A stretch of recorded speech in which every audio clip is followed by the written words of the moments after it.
अगर आप सोचते हैं कि जाति अब खत्म हो चुकी है तो नांदेड़ की ये कहानी आपकी सोच चीर कर रख देगी। इस 27 नवंबर को महाराष्ट्र के नांदेड़ में 20 वर्षीय सक्षम टाटे की हत्या हुई। यह सिर्फ एक अपराध नहीं था, यह उस सामाजिक सोच का खुला प्रमाण है कि भारत में जाति अभी भी इंसानों की मौत और जिंदगी तय करती है। सक्षम दलित बौद्ध समुदाय से थे, उनकी प्रेमिका आंचल हिंदू थी।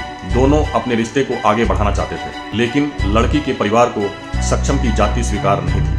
यही अपराध था और इसी अपराध की सजा में सक्षम को मौत मिली। लड़की के परिवार वालों ने सक्षम को बुलाया और उस पर जानलेवा हमला किया। उसे बुरी तरह पीटा गया, गोली मारी गई और मरने के लिए छोड़ दिया गया। यह निजी विवाद नहीं था, यह साफ साफ जातिगत हिंसा का मामला है। और सबसे डरावनी बात यह है कि यह कोई अलग थलग घटना नहीं है। आजकल हर महीने, कई बार हर हफ्ते इसी तरह की खबरें सामने आती हैं। कभी दलित युवक को ऊंची जाति की लड़की से प्रेम करने पर मार दिया जाता है, कभी ओबीसी दलित जोड़ों को गांव छोड़ने पर मजबूर किया जाता है। ये सब मिलकर एक बड़ी तस्वीर बनाते हैं कि जाति व्यवस्था सिर्फ बची नहीं है, बल्कि लगातार और उग्र रूप ले रही है। हम अपनी बेटी को नीची जाति में नहीं देंगे। यही सोच, यही वाक्य हर साल सैकड़ों घरों को शमशान में बदल रही है। सक्षम की मृत्यु के बाद आंचल ने प्रतीकात्मक रूप से उसके शव के साथ विवाह संस्कार किए।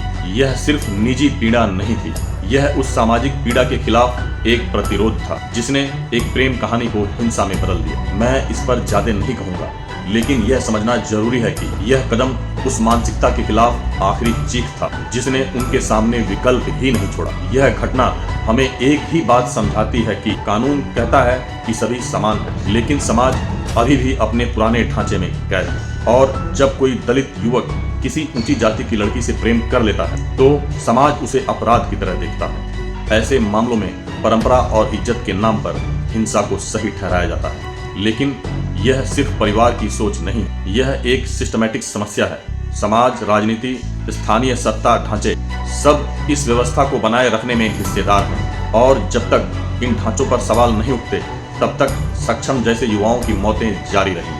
हमारी जिम्मेदारी है कि ऐसे मामलों को हम सामान्य ना होने दें। इन घटनाओं पर बात करना, इन्हें उजागर करना और जातिगत अपराधों के खिलाफ आवाज उठाना, यही वह न्यूनतम प्रयास है जो हम कर सकते हैं, क्योंकि चुप्पी हमेशा अत्याचारी को मजबूत करती है। सक्षम टाटे का नाम इसलिए याद रखना चाहिए क्योंकि यह मामला साफ साफ दिखाता है कि जाति सिर्फ जीवित नहीं है, वह आप लोगों का भी जीवन छीन रही है। और जब तक हम इस सच का सामना नहीं करेंगे, ऐसे मामलों की गिनती बढ़ती रहेगी।